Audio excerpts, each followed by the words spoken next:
रिया को बिल्कुल भी नहीं पता था कि जिससे वो प्यार करती है और शादी करने जा रही है, वो उसे बिल्कुल भी प्यार नहीं करता। वो तो उसे कमाऊ मुर्गी मानता है।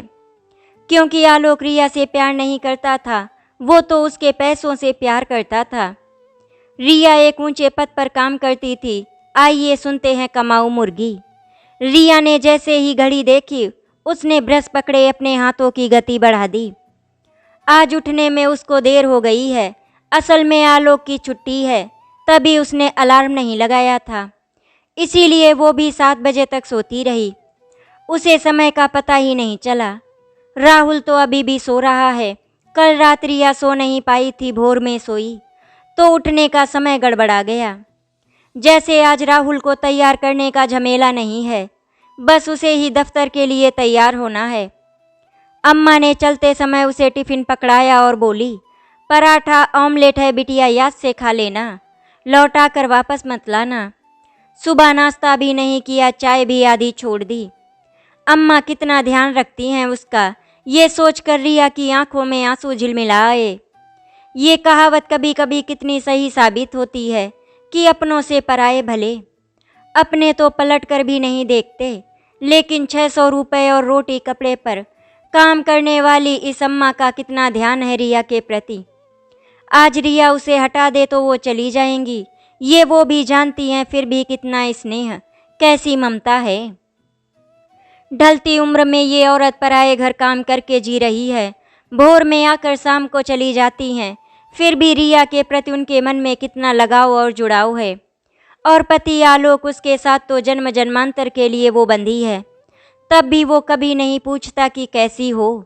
इतना स्वार्थी है आलोक कि किसी से कोई मतलब नहीं रखता, बस घर में सब कुछ उसके मन जैसा होना चाहिए। उसके सुख आराम की पूरी व्यवस्था होनी चाहिए। वो अपने आप को घर का मालिक समझता है, जबकि तनख्वाह रिया उससे डबल पाती है और घर भी पूरा वही चलाती है।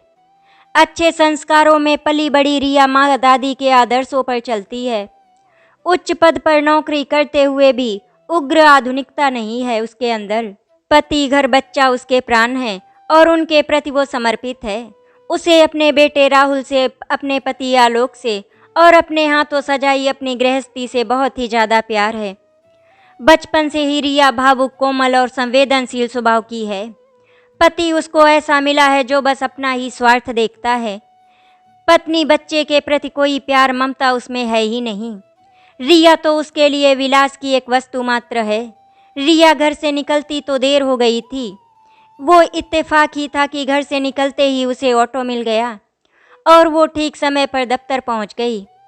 कुर्सी खींचकर रिया सीट पर बैठी ही थी कि चपरासी ने आकर कहा, मैडम आपको बॉस ने बुलाया है। रिया घबराई, डरते डरते उनके कमरे में गई।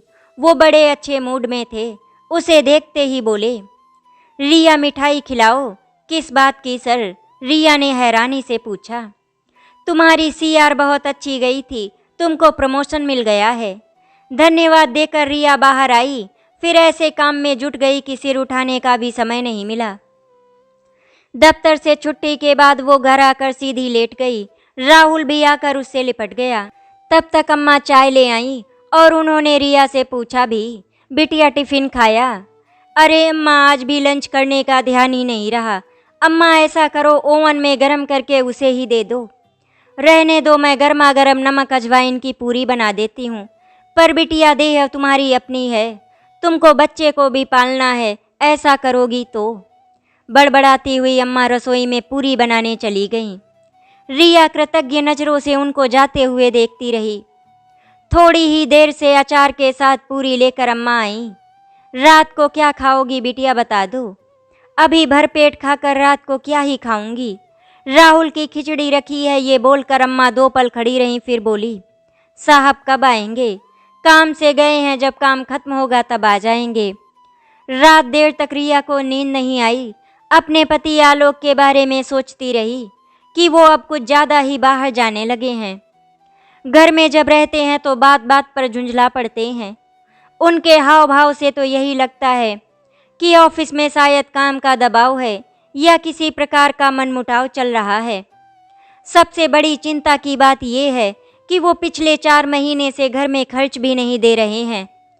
पूछो तो कहते हैं कि गलती से एक वाउचर पर उनसे ओवर पेमेंट हो गई थी और अब वो रिफंड हो रही है।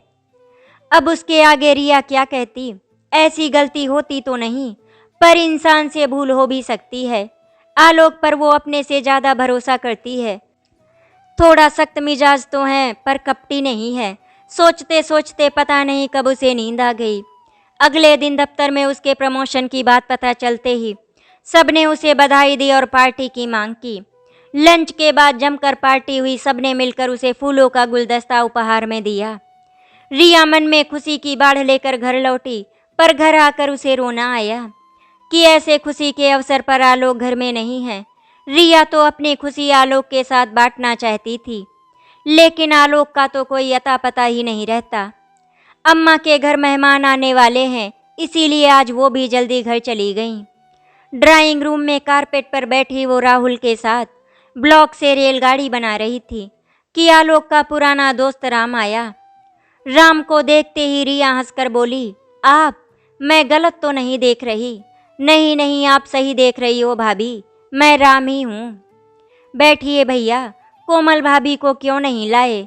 भाभी, कोमल का अब शाम को निकलना बहुत कठिन हो गया है। दोनों बच्चों को होमवर्क कराती है। आलोक अभी तक ऑफिस से नहीं लौटा क्या? वो यहाँ कहाँ है? ऑफिस के काम से बेंगलोर गए हैं। राम अब बहुत ही ज़्यादा गंभीर हो गया। भाभी, पता नहीं कि आप मेरी बातों पर विश्वास करोगी या नहीं, पर मैं आपको अपनी बड़ी बहन मानता हूँ, इसीलिए आपको बता देना उचित समझता हूँ। और कोमल की भी यही राय है कि पत्नी को ही सबसे पीछे इन सब बातों का पता चलता है। रिया घबराई सी बोली, राम भैया, क्या बात है? भाभी, आलोक कहीं नहीं गया, वो यहीं दिल्ली में है। ये सुनकर रिया को बहुत ही हैरानी हुई। ये राम क्या कह रहा है, जो उनका सबसे बड़ा शुभचिंतक और मित्र है? ऐसा मित्र जो आज तक हर सुख दुख को साथ मिलकर बांटता आया है। भाभी, तुम्हारे मन की दशा मैं समझ सकता हूँ। पहले मैंने सोचा था कि आपको नहीं बताऊंगा, पर कोमल ने कहा कि आपको पता होना चाहिए, जिससे कि आप सावधान हो जाओ। पर राम भैया, ये कैसे हो सकता है? सुनो भाभी, कल मैं और कोमल एक बीमार दोस्त को देखने गांधीनगर गए थे। कोमल ने ही पहले देखा कि आलोक ऑटो से उतरा तो उसके हाथ में मून रेस्तरां के 2 बड़े बड़े पॉली बैग थे। उनको ले वो सामने वाली गली के अंदर चला गया। मैं बुलाने जा रही थी, पर कोमल ने रोक दिया। रिया की सांस रुक गई। एक पल को लगा कि चारों ओर अंधेरा छा गया। फिर भी उसने अपने आप को संभाल कर बोली, कोई गलती तो, मतलब डील डॉल में आलोक जैसा कोई दूसरा आदमी। भाभी, आलोक मेरे बचपन का साथी है। उसको पहचानने में मैं कोई भूल नहीं कर सकता। पर भैया, उन्होंने आज सुबह ही बेंगलोर से फ़ोन किया था। रोज ही करते हैं। उसका मोबाइल और तुम्हारा लैंडलाइन, आपको क्या पता कहाँ से बोल रहा है? रिया स्तब्ध रह गई। आलोक निर्मोही है ये तो वो समझ गई थी, पर उसे धोखा भी दे सकता है, ऐसा तो उसने सपने में भी नहीं सोचा था। राम बहुत गंभीर और चिंतित था। वो बोला, भाभी, आपके पारिवारिक मामलों में मेरा दखल ठीक नहीं है, फिर भी पूछ रहा हूँ, आलोक आपको अपनी तनख्वाह लाकर देता है या नहीं? तनख्वाह तो कभी नहीं दी। हाँ, घर खर्च दे देते थे, पर 4 महीने से एक पैसा नहीं दिया है। कह रहे थे कि गलती से ओवर पेमेंट हो गई, इसीलिए वो रिफंड हो रही है। उसमें आधी तनख्वाह कट जाती है। रिया भाभी, आप पढ़ी लिखी हो, समझदार हो, अच्छे पद पर नौकरी कर रही हो, घर के बाहर का संसार देख रही हो, फिर भी आलोक ने आपको मूर्ख बनाया और आप बन गई। ये कैसा अंधा विश्वास है आपका अपने पति पर? सुनो भाभी, अपना भला और बच्चे का भविष्य ठीक करना चाहती हो तो आलोक पर लगाम कसो, अपने पैसे संभालो। रिया की नींद उड़ गई। चिंता से सिर बोझिल हो गया। वो खिड़की के सहारे बिछी आराम कुर्सी पर चुपचाप बैठी। आलोक के बारे में माँ की नसीहतों को याद करने लगी। संपन्न माता पिता की बड़ी लाडली बेटी रिया, आलोक के लिए उनको भी त्याग आई थी। आलोक का हाव भाव और उसके बात करने का ढंग कुछ इस तरह का रूखा था जो किसी संस्कारी व्यक्ति को पसंद नहीं आता था। इसके लिए रिया आलोक को दोषी नहीं मानती थी, क्योंकि उसे संस्कारवान बनाने वाला कोई था ही नहीं। जिस समय आलोक का उसके परिवार में आना जाना था, तब वो मामूली नौकरी करता था और रिया ने लोक सेवा आयोग की परीक्षा पास करके अधिकारी के पद पर काम शुरू किया था। लेकिन तब रिया आलोक के प्यार में एकदम पागल हो गई थी। माँ ने समझाया भी था कि इतने अच्छे अच्छे घरों से रिश्ते आ रहे हैं और तूने किसे पसंद किया है, ये लड़का अच्छा नहीं है, इसके चेहरे से चालाकी और दिखावा टपकता है। तू क्यों नहीं समझ पा रही है कि ये तुझसे प्यार नहीं करता, बल्कि तेरे पैसे से प्यार करता है। उसके लिए तू सिर्फ कमाऊ मुर्गी है बेटी। मैं तुझे अभी भी समझा रही हूँ, एक ना एक दिन ऐसा आएगा जब तुम्हें मेरी बात समझ में आएगी, लेकिन तब तक बहुत देर हो जाएगी बेटी। रिया ने अपनी मम्मी की एक बात भी नहीं सुनी, क्योंकि वो तो आलोक के कामदेव जैसे रूप पर मर मिटी थी। इसीलिए एक दिन घर से बिना बताए उसने चुपचाप आलोक के साथ कोर्ट मैरिज कर ली और दोनों पति पत्नी बन गए। तब से माँ बाप से उसका कोई संबंध ही नहीं रहा। अब इस शहर में उसका ऐसा कोई नहीं है जिसके सामने वो रोकर जी हल्का कर सके। कोई विपदा आई तो कौन सहारा देगा उसे। माँ के कहे शब्द और आलोक के आचरण की तुलना करने लगी तो पाया कि जब से विवाह हुआ है तब से लेकर अब तक कभी आलोक ने उसकी इच्छाओं को मान्यता ही नहीं दी, कभी उसे खुश करने का प्रयास नहीं किया और वो इन सब बातों को नज़रअंदाज करती रही। सोचती रही कि आलोक का पारिवारिक जीवन कुछ नहीं था, इसीलिए ये सब सीख नहीं पाया। शादी के बाद 2 बार घूमने गई थी, पर दोनों बार आलोक ने अपनी ही इच्छा पूरी की। पहली बार रिया गोवा जाना चाहती थी और आलोक उसे लेकर जयपुर चला गया। दूसरी बार वो शिमला जाना चाहती थी तो जिद कर आलोक उसे केरल के कोच्चि शहर में ले गया था। राहुल के होने के बाद तो उसने घूमने जाने का नाम ही नहीं लिया। मजे की बात ये कि दोनों यात्रा का पूरा पैसा आलोक ने उससे कैश ले लिया। आश्चर्य ये है कि आलोक के ऐसे व्यवहार से भी रिया के मन में उसके प्रति कोई विरूप भाव नहीं जागा। अभी तक आलोक पर रिया को इतना विश्वास था कि पति पास रहे या दूर, उसका सुरक्षा कवच था, ढाल था। पर अब विश्वास के टुकड़े टुकड़े होकर बिखर गए, कहीं भी कुछ नहीं बचा। अब अपनी और बच्चे की रक्षा उसको ही करनी होगी। आलोक लौटा एकदम ट्रेन के निश्चित समय पर। आलोक ने उसे गौर से देखा तो उसके चेहरे पर कहीं भी सफ़र की कोई थकान के चिन्ह नहीं थे। रिया, जल्दी से नाश्ता लगवा दो, ऑफिस के लिए निकलना है। अम्मा ने पराठा सब्जी प्लेट में रख खाना लगा दिया। खाना खाते खाते आलोक बोला, 500 रुपये मेरी पर्स में रख दो, स्कूटर में तेल डलवाना है। मेरा पर्स खाली है। पहले कहते ही निहाल होकर रिया पैसे रख देती थी, पर इस बार अभी से समेटना शुरू हो गया। आलोक, मेरे पास पैसे नहीं है, मेरी तनख्वाह 1 हफ्ते बाद मिलेगी। तो क्या मैं बस से जाऊं या पैदल? वो समस्या तुम्हारी है, मेरी नहीं। आलोक अवाक सा उसका मुंह देखने लगा। रिया नहाने चली गई। नहा कर बाहर आई तो आलोक तैयार हो रहा था। सुनो, मुझे कुछ कहना है। हाँ कहो, सुन रहा हूँ।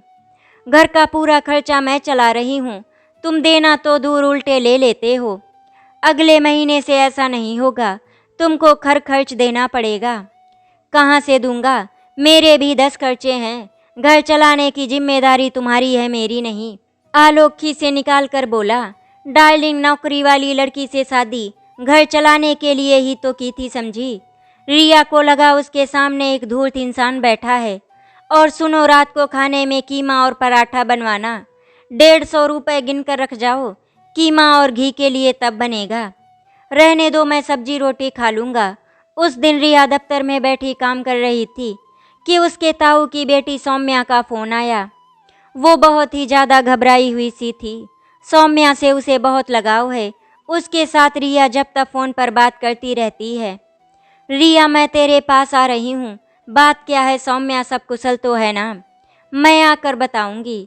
आधा घंटा भी नहीं लगा कि सौम्या चली आई। वास्तव में ही वो परेशान और घबराई हुई थी। पहले बैठ पानी पी, फिर बता क्या हुआ। मेरी छोटी ननद का रिश्ता पक्का हो गया, पर महज 50,000 रुपये के लिए बात अटक गई। लड़का बहुत अच्छा है, पर 50,000 का जुगाड़ 2 दिन में नहीं हो पाया तो रिश्ता हाथ से निकल जाएगा। सब जगह देख लिया, अब बस तेरा ही भरोसा है। परेशान मत हो, मेरे पास 80,000 रुपये पड़े हैं, तू चल मेरे साथ, मैं पैसे दे देती हूँ। सौम्या को साथ लेकर रिया घर आई। अलमारी का लॉकर खोला तो वो एकदम खाली पड़ा था। रिया को चक्कर आ गए। सौम्या उसका चेहरा देख चौंकी और समझ गई कि कुछ गड़बड़ है। वो बोली, क्या हुआ रिया? 40,000 के विकास पत्र थे, पिछले महीने मैच्योर होकर 80,000 हो गए थे। सोच रही थी कि उठाकर उन्हें डबल कर दूंगी, पर तभी अम्मा पानी लेकर आईं और बोली, बिटिया एक दिन दोपहर में आकर साहब अलमारी से कुछ कागज निकाल कर ले गए थे। तब पिछली बार दौरे पर जाने से पहले। रिया सिर थाम कर बिस्तर पर बैठ गई। सौम्या ने ढांढस बंधाया, जाने दे रिया, तू परेशान मत हो, कहीं न कहीं से पैसे का जुगाड़ हो ही जाएगा। एक बार डाकघर चल तू मेरे साथ। दोनों डाकघर आई और बड़े बाबू से बात की तो उन्होंने कहा, आपके पति 10-12 दिन पहले कैश कराकर रकम ले गए थे। आपको पता नहीं क्या? दोनों चुपचाप डाकघर से निकल आईं। घर आकर रो पड़ी रिया। धैर्य रख रिया, सौम्या बोली, अब तू भी सावधान हो जा, जो गया सो गया, पर अब और नुकसान न होने पाए इसका ध्यान रख। थोड़ी देर बाद वो फिर बोली, रिया एक बात बता, तेरा प्यार अंधा है या तू आलोक से डरती है? अब तक मैं प्यार में अंधी ही थी, पर अब मेरी आंखें खुल गई हैं। ऐसा है तो थोड़ा साहस बटोर। तू तो जो है सो है। राहुल के भविष्य को अंधेरे में मत डुबो देना। उसे एक स्वस्थ जीवन दे। अकेले उसे पालने की सामर्थ्य है तुझमें। रिया, मैं तुझे एक बात बताना चाहती हूँ, पर तुझे मानसिक कष्ट होगा ये सोचकर आज तक नहीं बोली थी। मेरी भांजी सुनैना को तो तू जानती ही है। पिछले माह उसकी शादी हुई थी तो वो पति के साथ हनीमून पर शिमला गई थी। वहाँ आलोक एक युवती को लेकर जिस होटल में ठहरा था, उसी में सुनैना भी रुकी हुई थी। सुनैना जब तक शिमला में रही आलोक की नज़रों से बचती रही, पर लौटकर उसने मुझे ये बात बताई थी। अब सब कुछ साफ हो गया था। रिया ने गहरी सांस ली। हाँ, तू ठीक कह रही है। बदलाव से डरकर चुप बैठी रही तो मेरे साथ मेरे बच्चे का भी सर्वनाश होगा। मम्मी भी पिछले रविवार को आकर यही कह रही थी, कुछ करूंगी। 2 दिन बाद आलोक लौटा। राहुल को बहुत तेज बुखार था, इसीलिए रिया उसे गोद में लेकर बैठी थी। आलोक ने उसका हाल भी नहीं पूछा। आदत के मुताबिक आते ही बोला, अम्मा से कहो बढ़िया पत्ती की 1 कप चाय बना दे। पहले बाजार जाकर तुम दूध का पैकेट ले आओ, तब चाय बनेगी। आलोक हैरान होकर रिया का मुंह देखने लगा। मैं दूध लेने जाऊं? क्यों नहीं, सभी लाते हैं। रिया ने इतनी रुखाई से कभी बात नहीं की थी। आलोक कुछ समझ नहीं पा रहा था। अम्मा को भेज दो, अम्मा के पास और भी काम है। ठीक है, मैं ही लाता हूँ, पैसे दे दो। अपने पैसों से ले आओ, और घर का भी कुछ सामान लाना है, लिस्ट दे रही हूँ, वो सामान भी लेते आना। रहने दो, चाय नहीं पीनी, बोलकर आलोक बैठ गया। राहुल सो गया तो रिया अखबार लेकर पढ़ने लगी। आलोक तैयार होते हुए बोला, 500 रुपये दे देना, पर्स एकदम खाली है। मैं 1 पैसा भी तुम्हें नहीं दे सकती। 500 रुपये तो बड़ी बात है। और तुम बैठो, मुझे तुमसे कुछ कहना है। आलोक बैठ गया। विकास पत्र के 80,000 रुपये निकालते समय मुझसे पूछने की ज़रूरत नहीं समझी तुमने। पूछना क्या ज़रूरत थी तो ले लिए। अपनी ज़रूरत के लिए तुम खुद पैसों का इंतजाम करते। मेरे रुपए क्यों लिए, और वो भी मुझसे पूछे बिना? तुम्हारे कहाँ से हो गए? शादी में दहेज था। दहेज में जो आता है उस पर लड़की का कोई अधिकार नहीं होता। कौन सा कानून पढ़कर आए हो? उसमें दहेज लेना अपराध नहीं होता है क्या? आज 5 महीने से पूरा घर मैं चला रही हूँ। तुम्हारा पैसा कहाँ जाता है? मैं कितने दिन खाता हूँ तुम्हारा? दौरे पर ही तो रहता हूँ। कहाँ का दौरा, शिमला का या गांधीनगर का? ये सुनकर तिलमिला उठा आलोक। मैं कहीं भी जाता हूँ तुम जासूसी करोगी मेरी। मुझे कुछ करने की ज़रूरत नहीं। इतने दिन मूर्ख बनाते रहे, अब मेरी एक सीधी बात सुन लो, ये मेरा घर है, मेरे नाम से है, मैं किस्त भर रही हूँ। तुम्हारे जैसे लंपट की मेरे घर में कोई जगह नहीं। मुझे राहुल को इंसान बनाना है, तुम्हारे जैसा लंपट नहीं। इसीलिए चाहती हूँ कि तुम्हारी छत्र छाया भी मेरे बच्चे पर ना पड़े। तुम आज ही अपना ठिकाना खोज कर यहाँ से दफा हो जाओ। मुझे घर से निकाल रही हो। तुम्हें 420 के अपराध में पुलिस के हाथों भी दे सकती थी, पर नहीं। वैसे हिसाब थोड़ा उल्टा पड़ गया है ना। आज तक तो औरतों को ही धक्के मारकर घर से निकाला जाता था। यहाँ पत्नी पति को निकाल रही है। आलोक बुझ सा गया, फिर कुछ सोचकर बोला, मैं तुम्हारी शर्तों पर समझौता करने को तैयार हूँ। मुझे कोई समझौता नहीं चाहिए। तुम जैसे धूर्त व मक्कार पति की छाया से भी मैं अपने आप को दूर रखना चाहती हूँ। तुम घर तोड़ रही हो। ये घर नहीं, शोषण की सूली थी जिस पर मैं तिल तिल करके मरने के लिए टंगी थी। पर अब मुझे जीवन चाहिए। अपने बच्चे के लिए जीना है मुझे। बात बढ़ाए बिना आलोक ने अपने कपड़े समेटे और चला गया। रिया ने माँ को फ़ोन किया, मम्मी, आपकी सीता ने निरपराधी होकर भी बिना विरोध किए अग्नि परीक्षा दी थी और मैं एक छलांग में आग का दरिया पार कर आई। आलोक को घर से भगा दिया। सच कह रही है तू? एकदम सच मम्मी। माँ के सामने जब बच्चे के भविष्य का सवाल आकर खड़ा होता है तो वो संसार की हर कठिनाई से टक्कर लेने के लिए खड़ी हो जाती है। तू मेरे पास चली आ, यहाँ ऊपर का हिस्सा खाली पड़ा है। नहीं मम्मी, अपने घर में रहकर ही मेरा राहुल बड़ा होगा। अम्मा अब मेरे साथ ही रहेंगी, घर नहीं जाएंगी वो। जैसी तेरी इच्छा बेटी, कहकर रिया की माँ ने फ़ोन रख दिया। रिया ने सोच लिया था कि इस धोखे के लिए अब वो आलोक को कभी माफ़ नहीं करेगी। वो उससे तलाक ले लेगी। रिया ने एक वकील से बात करके आलोक को तलाक के कागज़ भिजवा दिए। तलाक के कागज़ देखकर आलोक बुरी तरह से चौंक गया था। उसने तो कभी सोचा ही नहीं था कि रिया इतना कठोर कदम भी उठा सकती है। लेकिन कहते हैं ना कि एक औरत सब कुछ सहन कर सकती है, पर जब बात उसके बच्चे पर आती है तो फिर वो सहन करना भूल जाती है। आलोक रिया को तलाक नहीं देना चाहता था, क्योंकि वो बहुत अच्छी तरह से जानता था कि रिया उसके लिए एक कमाऊ मुर्गी है जिसका फ़ायदा वो बहुत अच्छे से उठा रहा था। रिया ने धीरे धीरे करके आलोक के खिलाफ बहुत सारे सबूत इकट्ठा कर लिए थे। इसीलिए आलोक को हार माननी ही पड़ी और उसे रिया को तलाक देना ही पड़ा। आज भी आलोक को अपने किए पर बिल्कुल भी अफसोस नहीं था। अगर उसे किसी बात का अफसोस था तो वो सिर्फ इस बात का कि उसके हाथ से कमाऊ मुर्गी निकल गई, जिसे वो इतने दिनों से हलाल कर रहा था। रिया तो आलोक से बहुत प्यार करती थी, लेकिन आलोक ने तो उसे धोखा दिया था। वो तो रिया से प्यार करता ही नहीं था, वो तो सिर्फ और सिर्फ उसके पैसों से प्यार करता था। रिया अब सब कुछ भूलकर अपनी ज़िंदगी में आगे बढ़ गई थी। वो अब अपने बच्चे और अम्मा के साथ बहुत ही खुश थी और उन्हीं लोगों के साथ अपनी ज़िंदगी खुशी से गुजार रही थी। आशा करती हूँ आपको हमारी कहानी अच्छी लगी होगी। अगर आपको हमारी कहानी अच्छी लगी तो वीडियो को लाइक एंड शेयर करें, चैनल को सब्सक्राइब करें। वीडियो देखने के लिए आपका धन्यवाद।